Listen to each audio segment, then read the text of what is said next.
Thanks for watching. Please don't to forget like, comment and share.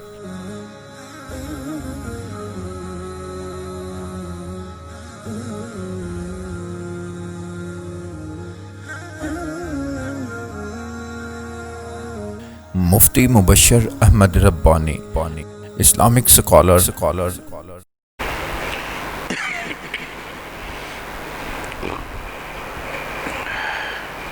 السلام علیکم ورحمۃ اللہ وبرکاتہ۔ ان الحمد للہ نحمده ونستعینه ونستغفره ونعوذ باللہ من شرور انفسنا ومن سیئات اعمالنا، من يهده الله فلا مضل له ومن يضلل فلا هادي له، وأشهد أن لا إله إلا الله وحده لا شريك له، وأشهد أن محمدًا عبده ورسوله، أما بعد فأعوذ بالله السميع العليم من الشيطان الرجيم، من همزه ونفخه ونفثه، بسم الله الرحمن الرحيم، إذا مرضت فهو يشفين، وقال النبي صلى الله عليه وسلم، اللهم أذهب البعث رب اشرح لي صدري ويسر لي أمري واحلل عقدة من لساني يفقهوا قولي، اللهم صل على محمد وعلى آل محمد كما صليت على إبراهيم وعلى آل إبراهيم إنك حميد مجيد، اللهم بارك على محمد وعلى آل محمد كما باركت على إبراهيم وعلى آل إبراهيم انک حمید مجید۔ اللہ رب العالمین نے انسان کو اور دیگر مخلوقات کو پیدا کیا تو اس کے ساتھ ساتھ ان وجود کے اوپر پیدا ہونے والے اثرات کا ذکر بھی کیا ہے۔ انسان کبھی صحت مند ہوتا ہے اور کبھی بیمار ہو جاتا ہے، کبھی خوشی کے اثرات اس پر نمایاں ہوتے ہیں اور کبھی غمی کے آثار دکھائی دیتے ہیں، کبھی یہ خوشحالی میں ہوتا ہے اور کبھی تنگ دستی کی زندگی گزار رہا ہوتا ہے۔ تو انسان کے اوپر معاشرے کے ہر طرح کے اثرات پڑتے ہیں۔ آج کے اس مختصر سے خطبہ میں انسان کو جو بیماری لاحق ہوتی ہے اس کے حوالے سے چند باتیں آپ کے سامنے رکھوں گا۔ سب سے پہلی بات یہ ہے، ہمارا ایمان اور یقین ہونا چاہیے کہ ہر دکھ، تکلیف، خوشی، غمی، بیماری، صحت، ہر چیز کا مالک صرف اللہ ہے۔ بندوں کو بیمار بھی وہی کرتا ہے، شفا بھی وہی دیتا ہے، اور یہ جو صحت اور بیماری، موت اور حیات اللہ نے پیدا کی ہیں، یہ ہم بندوں کی آزمائش کے لیے ہیں۔ سورہ ملک میں اللہ پاک نے فرمایا کہ هو الذی خلق الموت والحیات لیبلوکم ایکم احسن عملا۔ اس اللہ نے موت اور حیات کو پیدا کیا، زندگی بھی اللہ نے پیدا کی، موت بھی اللہ نے پیدا کی۔ یہ موت و حیات کا نظام کیوں بنایا؟ لِيَبْلُوَكُمْ، تاکہ وہ تمہاری آزمائش کرے۔ زندگی میں رہ کر، خوشی میں رہ کر، غمی میں رہ کر، دکھ سکھ سہ کر، یا نعمتیں، آسائشیں اور سہولتیں پا کر میرا بندہ میری طرف رجوع کرتا ہے یا نہیں کرتا، یہ اچھے عمل کرتا ہے یا نہیں کرتا۔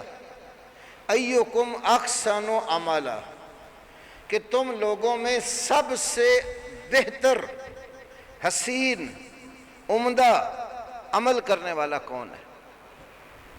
تو موت اور حیات جب پیدا اللہ نے کی، زندگی بھی وہی دیتا ہے تو مارتا بھی وہی ہے، تو ہماری زندگی بھی اللہ کے لیے ہو، مر جانا بھی اللہ کے لیے ہو۔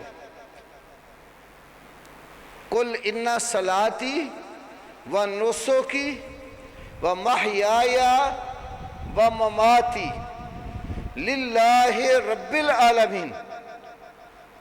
اس کائنات کے سردار، امام الانبیاء والمرسلین، سید الاولین والآخرین، شفیع الموحدین، تاجدار ختم الرسل، حضرت محمد کریم صلی اللہ علیہ وسلم، ساری کائنات میں اللہ کو سب سے زیادہ محبوب اور پیارے تھے اور ہیں اور ابداً ہیں۔ تو اپنے محبوب پیغمبر سے اللہ کہہ رہا ہے قل، آپ کہہ دیں۔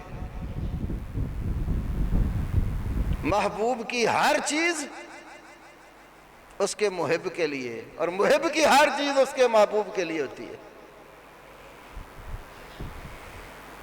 تو اللہ اپنے نبی کو یہ سکھا رہا ہے قل، آپ کہیں کیا؟ ان صلاتی، بے شک میری نماز، و نسکی، اور میری قربانی یا میری تمام عبادات، و محیای، اور میرا زندہ رہنا، و مماتی، اور میرا مر جانا، فوت ہو جانا، کس کے لیے ہے؟ للہ رب العالمین، اللہ رب العالمین کے لیے ہے۔ لا شریک لہو، اس کا کوئی شریک نہیں ہے۔ وَبِذَالِكَ أُمِرْتُ، مجھے اسی بات کا حکم دیا گیا ہے۔ آپ غور کریں، نبی پاک کی سیرت اور صورت میں امت کو سبق سکھایا جا رہا ہے۔ جب تمہارے پیغمبر کی عبادات، قربانیاں، زندگی، موت صرف ایک اللہ کے لیے ہے، تم بھی اسی پیغمبر کو ماننے والے ہو، تمہاری نماز، قربانی، زندگی، موت بھی صرف اللہ کے لیے۔ تو ہر طرح کی تکلیف اللہ کی طرف سے آتی ہے، دکھ اللہ کی طرف سے آتے ہیں، خوشی بھی اللہ کی طرف سے آتی ہے، بیماری سے تندرستی اور شفا بھی اللہ دیتا ہے۔ ابراہیم علیہ السلام کتنے اللہ کے پیارے پیغمبر ہیں، محبت کی ڈگریوں میں سے سب سے آخری ڈگری خلیل ہونا ہے۔ رسول پاک صلی اللہ علیہ وسلم نے فرمایا نا، لو کنت متخذا خلیلا لاتخذت ابا بکر خلیلا ولکن خلیلی اللہ۔ اگر میں نے کسی کو اپنا خلیل بنانا ہوتا تو میں ابو بکر صدیق رضی اللہ عنہ کو اپنا خلیل بناتا، لیکن میرا خلیل اللہ ہے۔ یہ محبت کی آخری ڈگری ہے۔ اللہ سے اوپر تو محبت کی ڈگری کوئی نہیں ہے۔ تو اللہ نے جو محبت کی آخری ڈگری ہے وہ ابراہیم علیہ السلام کو عطا فرمائی۔ ابراہیم خلیل اللہ ہیں، تو اللہ کا محبوب پیغمبر جس کو جد الانبیاء ہونے کا شرف حاصل ہے کہ ان کے بعد جتنے پیغمبر آئے، رسول آئے، سب ابراہیم علیہ السلام کی لڑی سے آئے، تو وہ جد الانبیاء اللہ کا خلیل قرآنی آیات میں اس کا عقیدہ اور عمل کیا بیان ہوا؟ وہ کہتے ہیں اذا مرضت فہو یشفین، جب میں بیمار ہوتا ہوں تو اللہ مجھے شفا دیتا ہے، جب میں بیمار ہوتا ہوں تو اللہ مجھے شفا دیتا ہے۔ معلوم ہوا کہ بیماری پیغمبروں پر بھی آتی ہے۔ قرآن دیکھیں، قرآن میں کتنے نبیوں کا ذکر ہے؟ تقریباً 28 پیغمبروں کا ذکر قرآن میں ہے۔ یونس علیہ السلام کو بھی اللہ نے دکھ میں ڈالا، اسی طرح اللہ تعالیٰ نے دیگر جتنے نبی آئے ہر نبی کو دکھ اور تکلیف میں ڈالا، اور ایوب علیہ السلام کو ایک لمبی بیماری تھی۔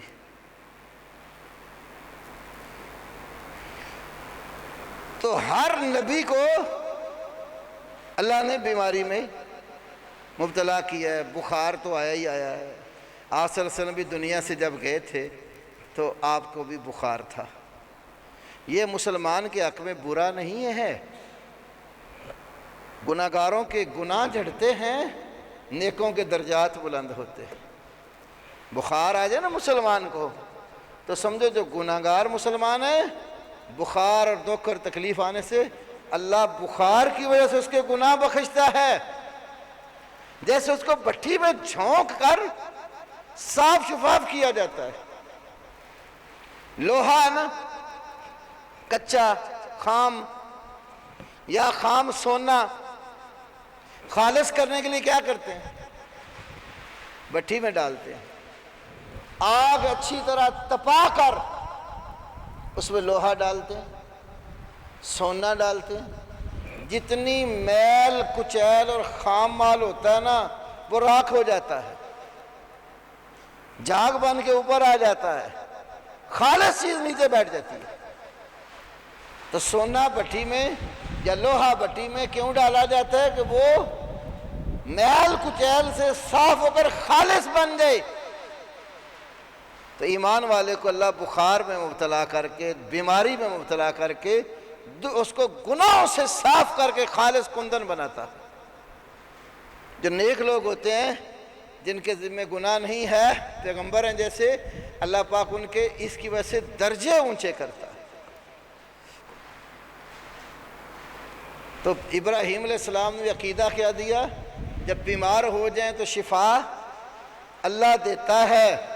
یہ پکا عقیدہ ہونا چاہیے کہ ہر دکھ، تکلیف، بیماری، تندرستی، صحت میرے اللہ کی طرف سے ہے، اور دکھوں سے نکالنا بھی اللہ نے ہے، بیماری سے شفا بھی اللہ نے دینی ہے، تو لہذا شفا دینے والے سے شفا مانگنی چاہیے۔ دکھوں سے نکالنے والے کے سامنے اپنا دکھ اور تکلیف رکھ کر دعا کرنی چاہیے۔ حاجت میں پھنسا ہوا شخص حاجت روا کو پکار کے اپنی حاجت پوری کرے اللہ سے، مشکل میں ڈوبا ہوا اللہ کو مشکل کشا مان کر اس سے اپنا دکھ اور درد بانٹے۔ تو پہلی بات تو یہ رکھنی مد نظر۔ دوسری بات، جب کوئی مسلمان بھائی بیمار ہو جائے، دوسرے بھائیوں کا حق ہے اس کے پاس جا کر بیمار پرسی کرنا۔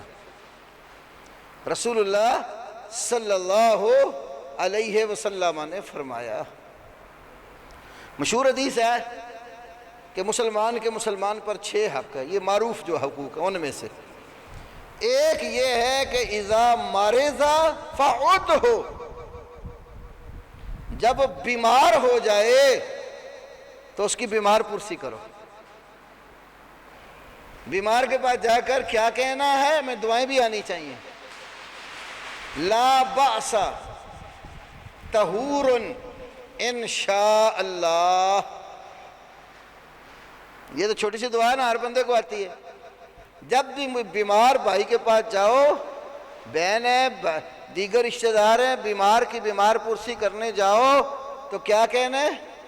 لا بأس طہور انشاء اللہ. اس کے معنی پہ غور کرو. لا بأس، کوئی حرج نہیں ہے. تم بیمار ہو گئے ہو، کوئی حرج نہیں ہے. طہور، یہ بیماری تمہیں گناہوں سے پاک کرنے والی ہے. طہور، اچھی طرح صاف ستھرا کر دے گی تمہیں. انشاء اللہ، اگر اللہ نے چاہا. پھر اس کے پاس بیٹھ کر 7 مرتبہ یہ دعا پڑھو. اسأل اللہ العظیم رب العرش العظیم ان یشفیک. اسأل اللہ العظیم، میں اللہ عظمت والے سے سوال کرتا ہوں، رب العرش العظیم، جو عرش عظیم کا رب ہے، ان یشفیک، کہ وہ تجھے شفا عطا کر دے. 7 مرتبہ مریض کے پاس بیٹھ کر یہ دعا پڑھو. اسأل اللہ العظیم رب العرش العظیم ان یشفیک. پھر بیمار کے پاس بیٹھ کر اس کو دکھوں والی باتیں نہ سناؤ کہ وہ مزید دکھ اور تکلیف کا شکار ہو جائے، بلکہ بیمار کے پاس بیٹھ کر اس کو خوشخبری اور طبیعت اچھی کرنے والی باتیں سناؤ. جیسے یہ دعا ہے، اب دعا میں بھی یہی بات ہے، کوئی بات نہیں، اب پریشان نہ ہو، یہ بیماری تمہارے گناہ جھاڑ دے گی. اللہ نے چاہا تو تم گناہوں سے پاک ہو جاؤ گے، نیک بن جاؤ گے، اللہ کے پیارے ہو جاؤ گے. اس طرح کی باتوں سے بندے کا دل بہلتا ہے. اور ایک حدیث سناتا ہوں آپ کو، صحیح بخاری کی ہے. ابو موسیٰ اشعری رضی اللہ تعالیٰ عنہ کہتے ہیں، رسول اللہ صلی اللہ علیہ وسلم نے فرمایا، اذا مرض العبد وسافر، جب بندہ بیمار ہو جاتا ہے یا مسافر ہوتا ہے، کتب لہ مثل ما کان یعمل مقیما صحیحا. جب یہ بندہ مسافر نہیں تھا، مقیم تھا، بیمار نہیں تھا، تندرست تھا، مقیم اور تندرست ہو کر جو عمل کیا کرتا تھا، بیمار ہو کر بھی وہ عمل کی کوشش کرتا تھا، اجر اس کو تندرستی والا ملے گا. مقیم ہو کر جو عمل کرتا تھا، مسافر ہو کر کر رہا ہے، اجر مقیم والا ہی ملے گا، اجر میں اللہ کمی نہیں کرے گا. تندرست ہو کر نماز پڑھتا تھا، اللہ سے نماز کا پورا اجر لیتا تھا. بیمار ہو کر چھوٹ مل جاتی ہے نا، کچھ کھڑے ہو کر نہیں تو بیٹھ کر نہیں تو پہلو کے بعد لیٹ کر. مسجد ایسے حالات ہیں کہ آپ نہیں آ سکتے تو گھر میں. تو اس طرح جب عذر کی شکل پیدا ہو جائے، بیماری کی صورت پیدا ہو جائے، بیماری میں جو عمل کرے گا تو اجر اللہ اتنا ہی دے گا جب تندرستی میں جتنا عمل کرتا تھا. ایسی باتیں سناؤ مریض کو. کوئی بات نہیں، آپ بیمار ہو گئے، نماز نہ چھوڑیں. آپ کھڑے ہو کر نہیں پڑھ سکتے، بیٹھ کے پڑھ لیں. بیٹھ کے نہیں پڑھ سکتے تو لیٹے لیٹے پہلو کے بل ہو کر لیٹ جائیں اور قبلہ رخ منہ کر لیں، تو لیٹے لیٹے نماز پڑھ لیں. اجر آپ کو اللہ اسی طرح دے گا جیسے آپ تندرست ہو کر پڑھتے تھے. اسی طرح رسول اللہ صلی اللہ علیہ وسلم نے فرمایا، ترمذی شریف کی حدیث ہے، اذا اراد اللہ بعبد الخیر اجل له العقوبۃ فی الدنیا. جب اللہ پاک کسی بندے سے خیر کا ارادہ کر لیتا ہے نا، تو اس کی غلطیوں کی جو سزا ہوتی ہے نا، اس کو دنیا میں ہی دے دیتا ہے. آخرت کی سختیوں سے بچ جاتا۔ اس سلسلہ حدیث بہت ساری ہیں، میں صرف آپ کو بتانا یہ چاہتا ہوں کہ مریض کے پاس جا کر دکھوں والی باتیں نہیں کرنی، خوشی والی، دل بہلانے والی، تسلی دینے والی باتیں کرنی ہیں۔ آج پورا میڈیا ہمارا اب آ کے چند ایک سوشل میڈیا پر کچھ اچھی باتیں کر رہے، وگرنہ خوف و ہراس بیماری کے متعلق اتنا پھیلا دیا کہ مسلمان کی بیمار پرسی سے گیا، تیمارداری سے گیا۔ بیمار پرسی اور تیمارداری میں فرق ہوتا ہے۔ آل وال خالی پوچھے نا، وہ بیمار پرسی ہے۔ مریض کے پاس رہ کر دوا دارو کا انتظام بھی اس کا کریں تو یہ تیمارداری ہے۔ نہ بیمار پرسی کر سکتے، نہ تیمارداری کر سکیں، اتنا خوف و ہراس پھیلایا کہ نہ غسل دیں نہ جنازہ پڑھائیں۔ کتنے حالات بیتے ہیں خوش کر۔ اسی ہفتے میں کسی نے مجھے 2 ویڈیوز بھیجی، لوگ رو رو کر اسپتالوں کے باہر بتا رہے ہیں کہ ہمارا مریض بالکل تندرست تھا، اسپتال لائے، کسی اور پٹی پہ چڑھا دیا، اور اب ناش نہیں دیتے اور 5-5 لاکھ مانگتے۔ یہ سوشل میڈیا اتنا آزاد ہے کہ ہر بندے کے پاس تقریباً موبائل ہے، جہاں کی آدھی چیز وائرل ہو جاتی ہے۔ تو مرنے والوں کے وارث جو ہیں وہ چیخو پکار کر کر کے یہ باتیں کر رہے ہیں کہ ہمارے ناش دینے کے اتنے لاکھوں روپے مانگ رہے۔ نہ میرے بھائیو، آج دنیا میں بیماری میں بھی آپ لوگ سبق نہیں سیکھیں گے، چور بازاری لگائے رکھیں گے، کل قیامت والے دن کیا ہوگا؟ بیماری میں تو مسلمان کی ڈھارس بندھاتے ہیں۔ بھائیو، جس نبی کا آپ نے کلمہ پڑھا ہے نا، جن سے محبت کا ہم اتنا زیادہ اظہار کرتے ہیں، اس نبی کی سیرت کی ایک بات سنا کے ختم کرتا ہوں۔ ایک یہودی کا لڑکا تھا، مسلمان بھی نہیں، یہودی کا لڑکا تھا مدینے میں، وہ رسول پاک صلی اللہ علیہ وسلم کی خدمت بھی کرتا تھا، بیمار ہو گیا۔ نبی پاک صلی اللہ علیہ وسلم اس یہودی لڑکے کی بیمار پرسی کرنے گھر چلے گئے۔ مسلمان کو تو حکم ہے نا مسلمان کی بیمار پرسی کرے۔ کافر یہودی دشمنان رسول جو تھے، دشمن کا بیٹا، یہودی کا بیٹا، یہودی بیمار ہو گیا۔ بخاری کتاب الجنائز میں بھی حدیث ہے اور ابو داؤد میں بھی ہے، کتاب الجنائز میں ہی۔ آپ بیمار پرسی کرنے چلے گئے اور جا کر اس کو چارپائی پہ لیٹا تھا، اس کے سرہانے کی طرف آپ صلی اللہ علیہ وسلم بیٹھ گئے۔ اب یہاں ایک اسوہ ہے پہلا، وہ یہ ہے کہ بیمار پڑوسی کافر بھی ہو، محلے میں رہتا ہو، پتہ چل جائے بیمار ہے، پوچھنے ضرور جاؤ، بیمار پرسی کرنے ضرور جاؤ۔ دوسری بات، اس کے پاس بیٹھ کر اس کو اچھی بات کی تلقین کرو۔ اب نبی پاک نے اس کو کیا فرمایا؟